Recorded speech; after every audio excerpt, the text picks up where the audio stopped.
Hi everyone, rest in peace. Keith Flint here, the internet's busiest music nerd, and it is time for a review of the new Solange record, When I Get Home. This is the latest full-length album from singer and songwriter Solange Knowles, a follow-up to her breakthrough 2016 record, A Seat at the Table. Regardless of what your opinion on her music is, you have to kind of give it to Solange because for years she continued to drop music with very little fanfare in return for it. She practically disappeared off the map after the drop of her 2012 EP True, which featured wall-to-wall production from Dev Hynes, aka Blood Orange, and received somewhat mixed reviews. Solange would spend the next several years pulling together what would be her breakthrough aha artistic moment, A Seat at the Table. A lengthy album that was subtle on presentation but big on beauty and ideas and social commentary. What Solange lacked in vocal presence on these tracks, she easily made up for with smooth instrumentals and luscious atmospheres, as well as songs and messages that shined despite their shy demeanor. Now, without question, this thing was one of the best records of 2016 and instantly turned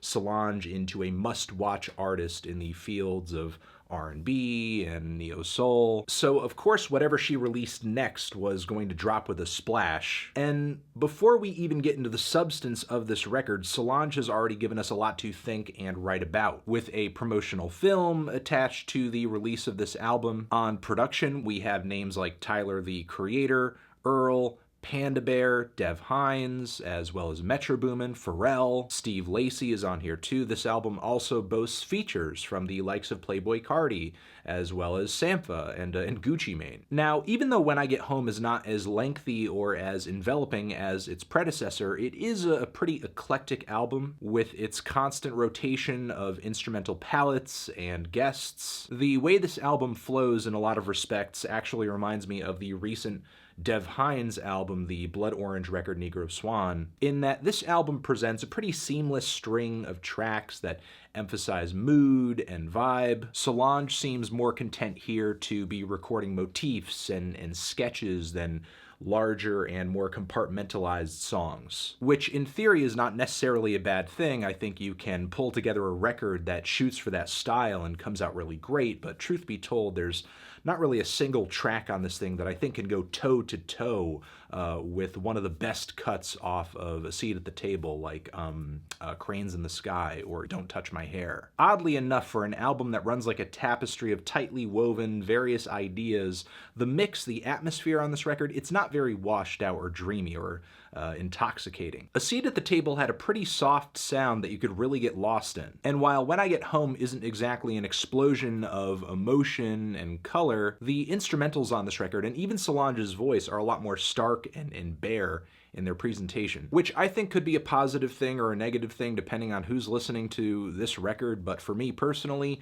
Solange's meek voice often just loses me, especially when she puts herself in a situation where her singing really has to carry the song. Her vocals on tracks like Jared, as well as Time Is, are meandering and sleep-inducing. Her singing on the last leg of My Skin, My Logo serves as one of many examples on this record where her vocals just come off really pitchy, very nasally. I'm not even going to get into her rapping on the first leg of the track. Not only are Solange's volume and range on this album pretty lackluster, but she's not exactly the most expressive singer either. And look, these were issues on her last full-length album too, but with the way the songs and the production were groomed on that LP, they worked around that. Overall, When I Get Home is really leaving me with mixed emotions, because while I'm not really impressed with Solange's execution on this LP, some of the ideas or what she's shooting for on this album shows some real galaxy brain ambition. I enjoy a lot of the eclectic transitions that Solange works in between these tracks. There are moments on this LP where I can hear her trying to embrace some of the newest and weirdest trends in hip-hop music, but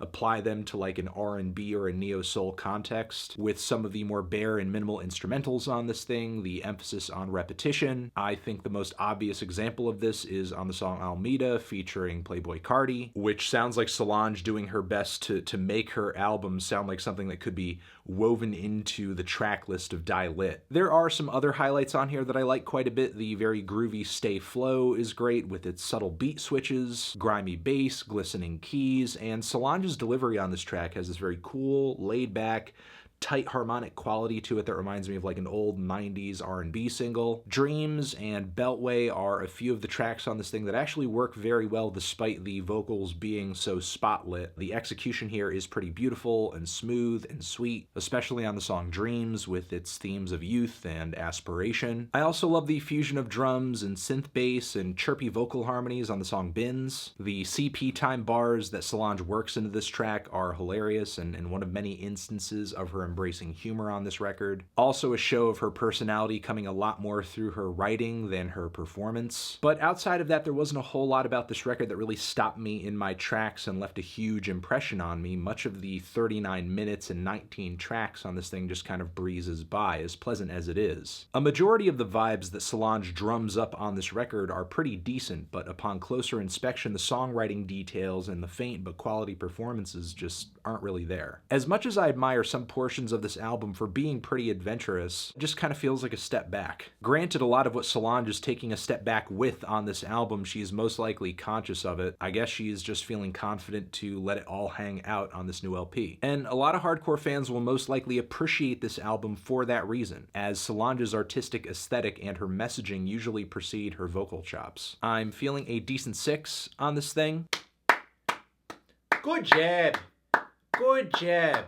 This is going to be great. I'm going to love hearing about this review all over the internet for the next 5 months. It's going to be great. Well, you know, that's how I felt, okay?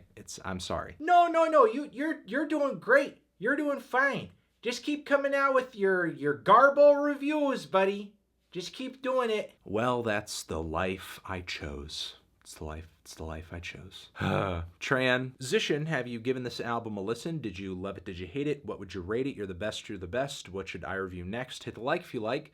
Please subscribe and please don't cry. Hit the bell as well. Over here next to my head is another video for you to check out. Hit that up or the link to subscribe to the channel. Anthony Fantano, Solange, When I Get Home, forever.